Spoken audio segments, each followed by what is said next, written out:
Hello and welcome back to the another episode of the Hindu News Analysis. Well, it is 27th June 2025, and in this video we are going to discuss some important articles which are very much relevant for your preparation. Without wasting any time, let's have a look at the first article, which is important for your both prelims as well as mains preparation.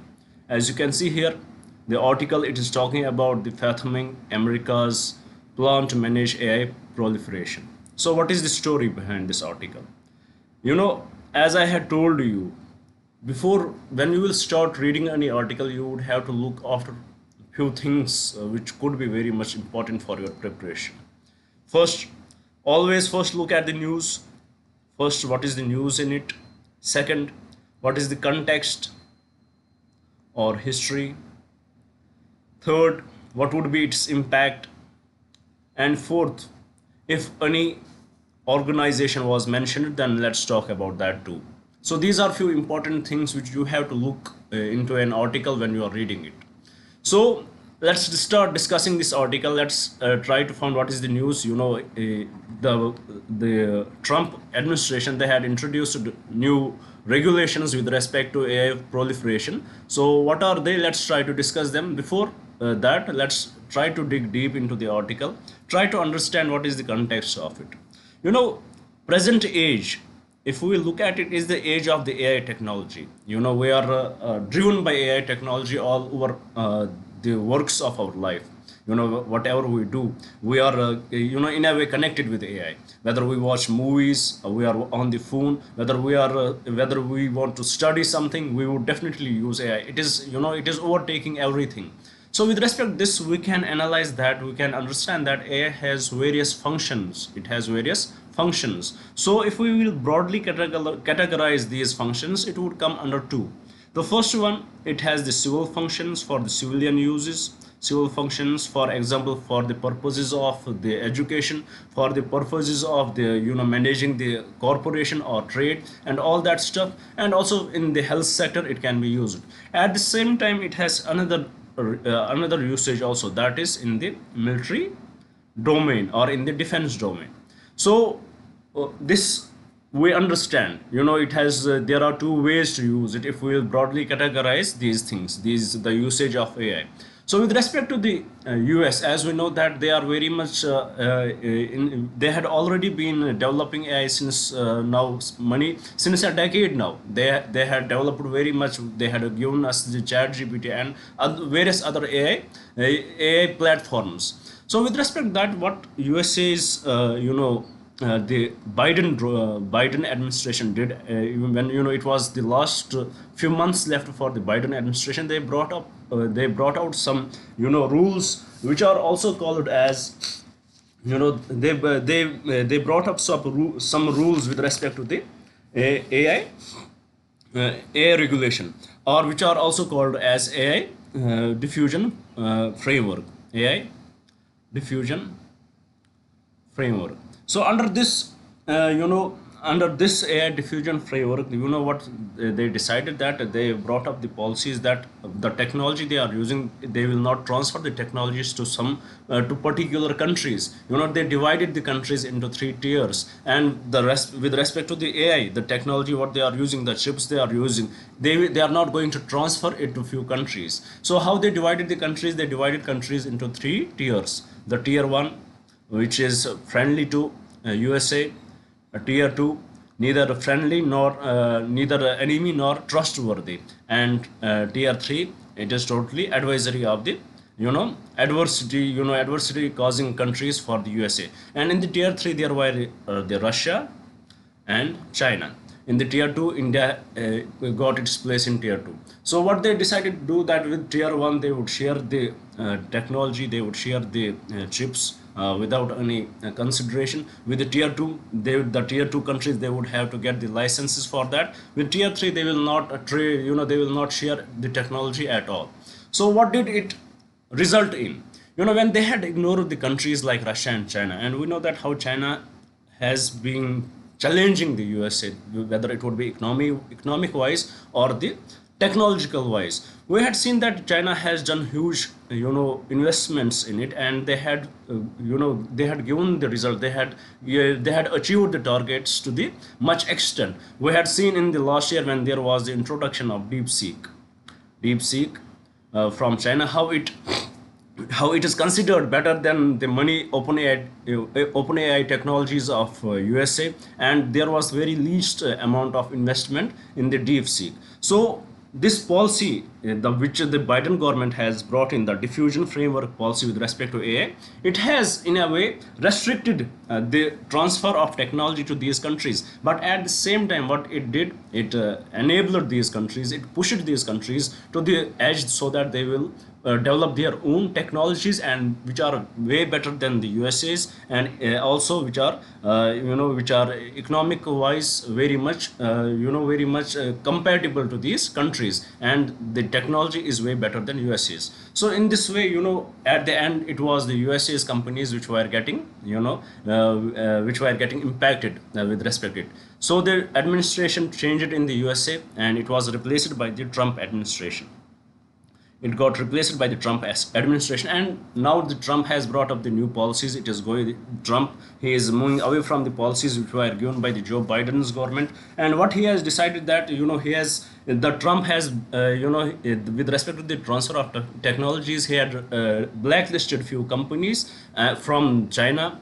The Trump, he would blacklist few companies from China, Russia, Iran, and North Korea, and they would not trade with these companies. They will not transfer the technologies with these countries. In a way, it is same as the three-tier system which was imposed by the Joe Biden's government. But here it is done differently. There is no discrimination on the countries, but discrimination on the basis of companies which are not good,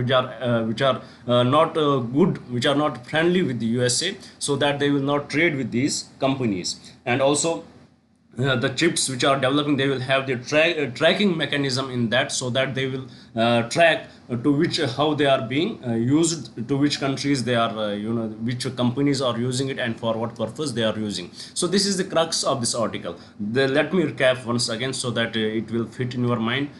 It is about the AI proliferation, the diffusion framework which was brought out by the Joe Biden government with respect to the who can use this technology, their technology. They differentiated countries on three-tier system.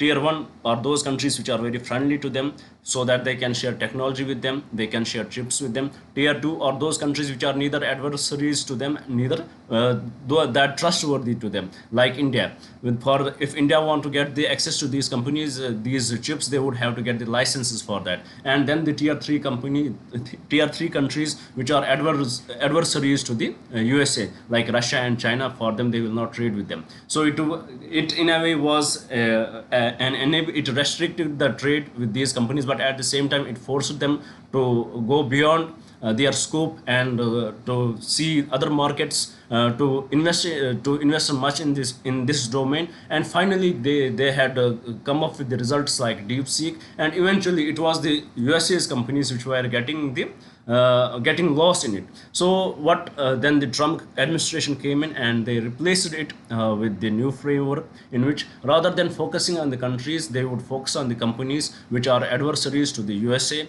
which has allegations associated with it, so that they will restrict the trade with them. And also at the same time, the chips which they are creating, there would be the tracking mechanism in the chips, so that they would get the access where it is being used and for what purpose it is being used. So this is the whole crux of this article, and it is with respect to the defense domain. So with this, I hope you had understood the article. There is not that much detail which is extra, which is important for you to understand. This much, I guess, is important. And here a question may be asked with respect to AI proliferation and how India should approach it. You can get the idea from it. You can note down these points, different frameworks brought up, and what are the drawbacks of it, and how we can assess it with respect to India's policy framework.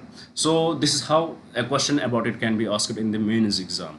Now with this, I hope you had understood the article. Now I would like to take your minute about this initiative. I would like to introduce it to you guys, so that if you are new to our channel, you will get more connected with us.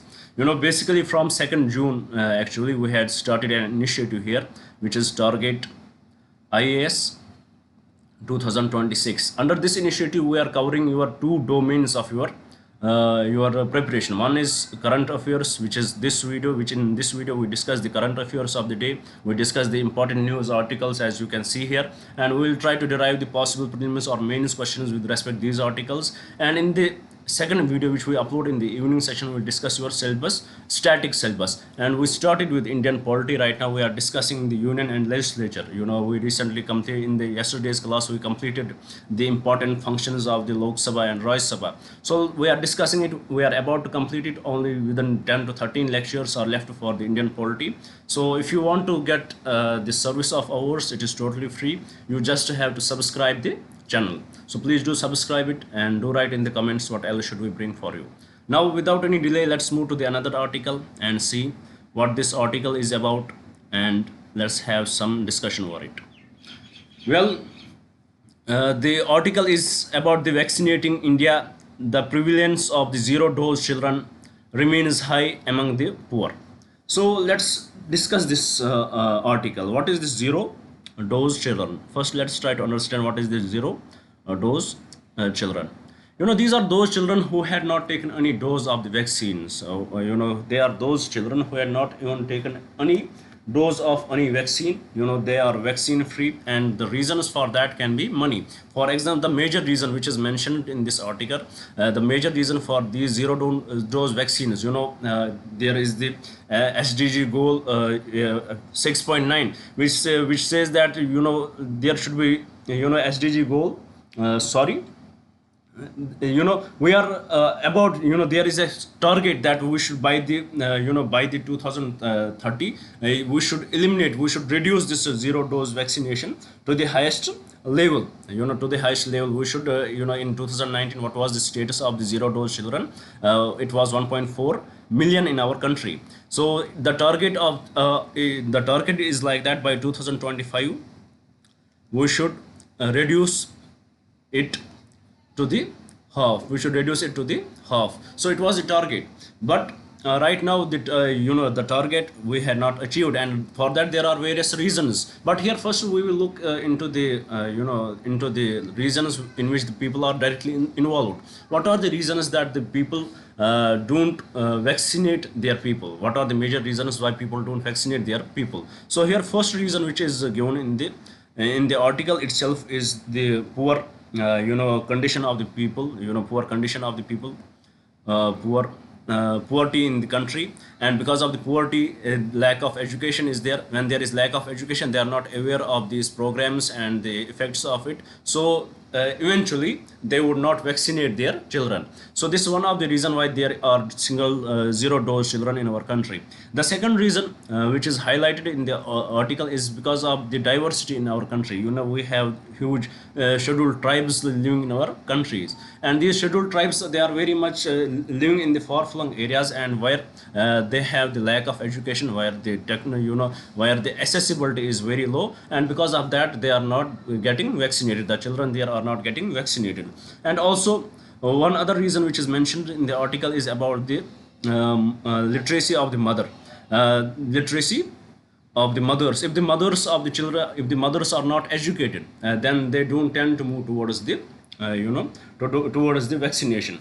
And also if the mother is uneducated, they don't move towards the vaccination. And also there are some people who are vaccine skeptics, who have vaccine skeptics. They believe that vaccination does not help in a way. It is like it is benefiting the company, these companies who are branding these vaccines. It does not impact a human in any way. There are these people living in our country as well as in the world overall, whether it would be in the Western countries as well as in our country. There are people who have these ideologies that this vaccine is nowhere going to impact you. It is the trends followed by the big capital. It is the capitalistic trend to earn more money, to extract more money from the people.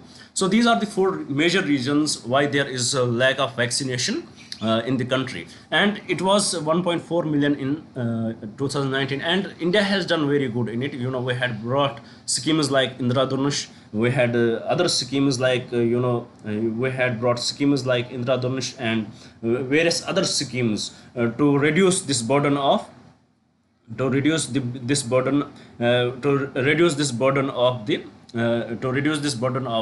vaccination, zero dose vaccination, zero dose children. But unfortunately we had not achieved the results which we want to achieve. Why? The reason for that is majorly, the biggest reason for that is the pandemic from 2020 to 2022. In this time period, the people were hesitant to go outside. People were hesitant to take the medicine, take medicine, and mostly with respect to vaccinations, people were very much hesitant, and because of that they had they had not taken the vaccines, and the number of zero dose children had increased rather than decreasing. We, in 2019 to 2020 we had reduced it to 1 million, but it further increased from 2020 to 2022 to 2 million. Then again we are reducing now in 2025 we had reduced back to 1.4 million. We are doing great in it, but still there is the need of the there is much much work is needed here, that the government should focus on various other policies so that they can reduce this burden. Because of children not taking vaccines, it is not only going to impact their health, but also the health of the other children who are playing with them, who are in their class, who are their classmates who had been already vaccinated. So it is going to impact the wider range of the children and eventually the health of the country. So this is the article, this is the zero dose children, and this is the status right now with respect to India. So with this, let's have a look at the type of question which can be framed from this article. Here the question says, with reference to zero dose children in India, which of the following statement is correct? First statement, a zero dose child is defined as a child who has not received a single dose of a routine vaccine, including the first dose of the DTP, diphtheria, tetanus and pertussis vaccine. 100% correct. This is exactly true. The second statement, the primary reason for the high number of zero dose children is vaccine hesitancy among parents due to religious beliefs. This is totally incorrect and absurd, even though there are few sections which believe so, but the primary reason is the poverty, the lack of education with respect to the vaccination. So this is totally incorrect. Third statement, the intensified mission Indra Dhanush program aims to identify and vaccinate all zero dose children and partially vaccinated children in India. That is exactly true. So with respect to this question, the correct statements are statement 1 and statement 3. And from the code given below, the correct code is option C. So here the crux of the article, let me repeat again. There is a Lancet Research Institute which gives us the data with respect to the zero dose children, and it has shown that the world is seeing the burden of zero dose children. What are these zero dose children? They are those children who had not received a single dose of a routine vaccine, including the first dose of the DTP. So what are the reasons? They were discussed in the article. The poverty is the major reason, the uneducated, the lack of education is the another reason, the vaccine susceptics is the another reason, and also the mother being uneducated, the wide diversity of the country is also another reason.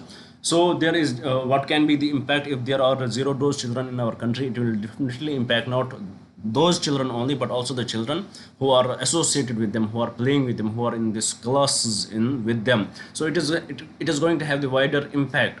And what is the status of India with respect to that? Earlier in 2019 the burden was 1.4 million, and it was planned that by the 2025 we will reduce it to half, but unfortunately due to COVID-19 we could not achieve the target with respect to that. So this is the whole crux of this article. Now with this, let's move to the another article and see what is given here.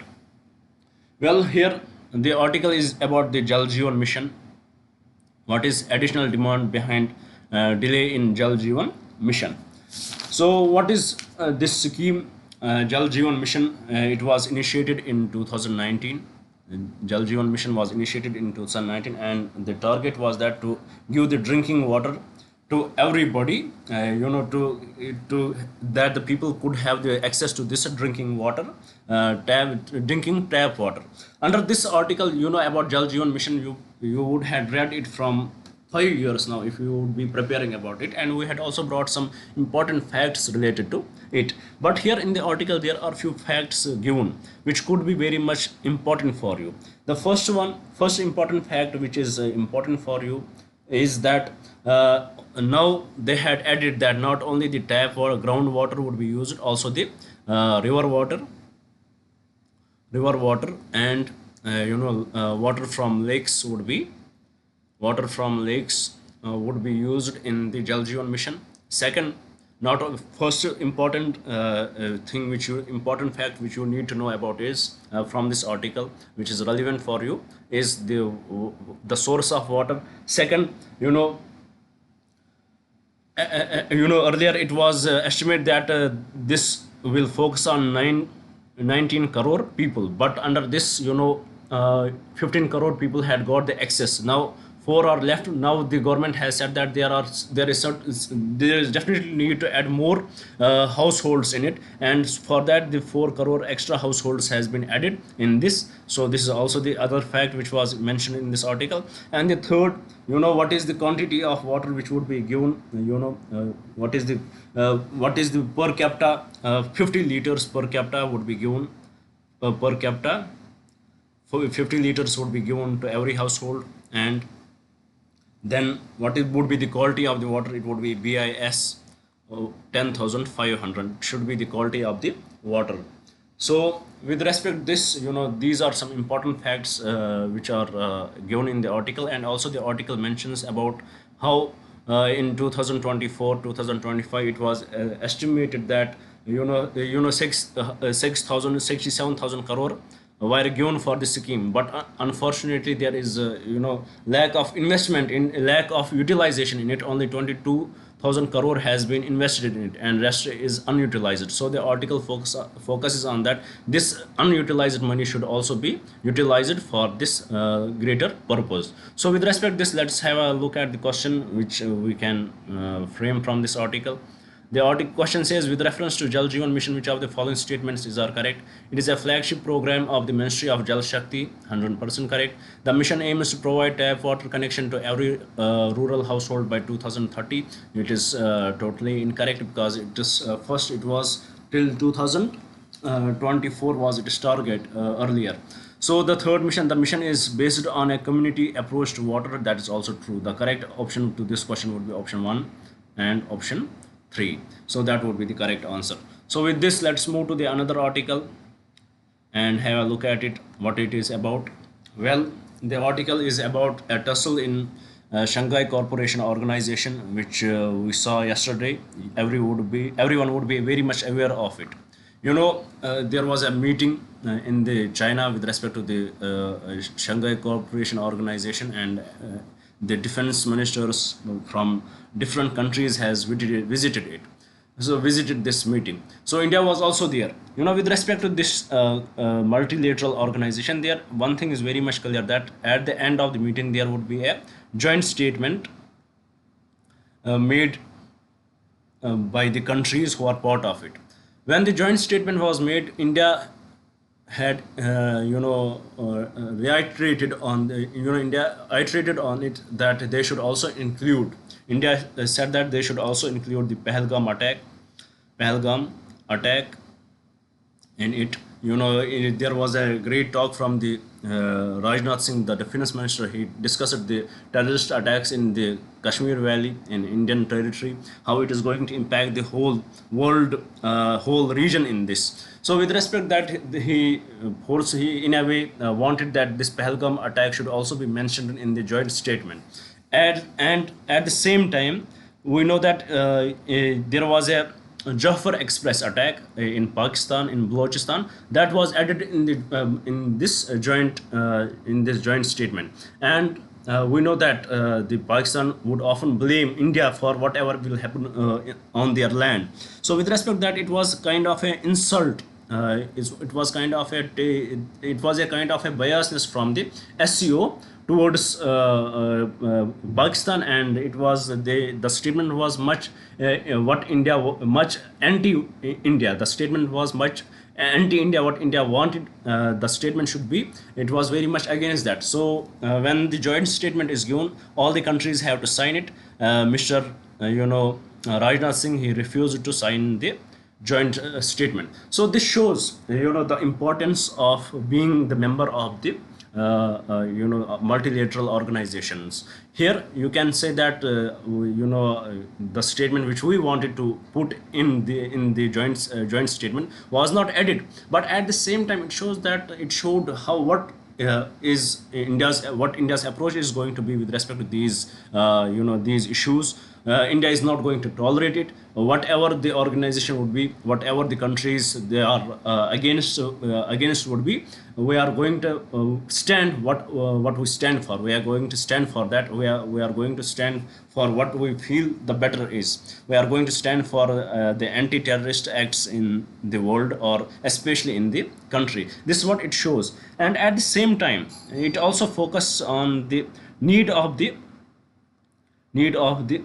close allies. We are seeing that China is a closest ally of the Pakistan, but with respect to India, the foreign policy which we had been focusing on the multilateralism, even though we are very much economically developed with respect to other countries. We are almost the fourth largest economy in the world, and we have 4 to 5 trillion economy. We are that big economy, but at the same time, when you have this multilateral approach, at that time there are countries who are hesitant to support you. There are countries who are hesitant to support you, because you will have to deal with everybody. We are much focusing on the economic perspective. We are much focusing on the economic growth, and the multilateralism is the best for it. But strategically, you need to have close allies, and it is time for India to rethink over its foreign policy, what it should be. They are much qualified than us to act with respect that. If my opinion would be, they should our foreign policy, it should tilt towards the West now. We should believe in it, and we should be much open to the West as compared to what we used earlier. So our approach should be much tilted towards the West now. That is what I believe is better for India. So this is the article from this type of question can be asked. Let's have a look at it. It says, with reference to Shanghai Cooperation Organization, consider the following statements. The Shanghai Cooperation Organization, a Eurasian political, economic and security organization, currently consists of 10 member states. That's true. What are these 10 member states? These are China, Kazakhstan, Kyrgyzstan, Russia, Tajikistan, Uzbekistan, India, Pakistan, Iran and Belarus. That is true. Iran and Belarus are among the newest full member of the SCO. Correct. The main objective of the SCO is to establish a free trade zone. That is totally incorrect. It is much focusing on the defense and political issues than focusing on the free trade zone. So the correct option to this would be option 1 and 2 only, and from the code, the correct code would be option B. With this, let's move to the another article and have a look at it. It is basically there is a controversy with respect to the Kolhapuri chapel, as the replica of this chapel was used by the Prada's, the big industry. They had brought up the sandal which looks like the Kolhapuri chapel. So when they brought out it, as we know that Kolhapuri chapel, they had got the GI tag, and when you have got the GI tag, you can be used. You get this GI tag for the 10 years, and you have this a kind of a patent right over it. So with respect to this, the Kolhapuri, the chapel owners, they got very much disturbed with the act of the Pradas, and it was not even mentioned by the Pradas that they had got inspiration from them. So with respect to this, there are claims coming that they should have at least respected the tradition, and also what are the various laws. Can we approach to the Supreme? Can we approach to the courts? Can you be booked under the criminal case under violation of GI tag? Yes, Can you book it under civil cases? Yes. So this is a small update with respect to Kolhapuri chapel. So with respect to this, what kind of question can be asked in the exam? Let's have a look at it. Here the question says, with reference to geographical indication tags in India, consider the following statements. A geographical indication tag is a sign used on products that have a specific geographic origin and possesses qualities or reputation that area due to that origin. 100% correct. The GI tag is a form of intellectual property right and is governed by the Geographical Indications of Goods Registration and Protection Act 1999. 100% correct. The GI tag provides legal protection to producers, preventing unauthorized use of the registered geographical indication by others. That is also true. Once a product is granted as GI tag, it is valid for 20 years. It is incorrect. It is valid for 10 years only. So with respect to this question, the correct statement is statement 1, statement 2, and statement 3 only. And from the code, the correct option would be option A. With this, let's move to the last article of today's discussion. Let's see. The article is basically talking about ensure issues of birth certificates before discharge of newborn. It is the command of the Registrar General of India. But he says that once a baby is born in the hospital, and before the mother goes back to home within 7 days, this birth certificate should be given to them, so that we will have the proper records of the people, how many are born, and these children will get the legal recognition with respect to that. So this much this is an important update which you need to know about it. So with respect to this, we had completed our today's discussion. I hope you would have liked the video. I hope you would share it with your friends, and I definitely hope you would subscribe the channel. Thank you for staying with us. Thank you very much, and have a nice day.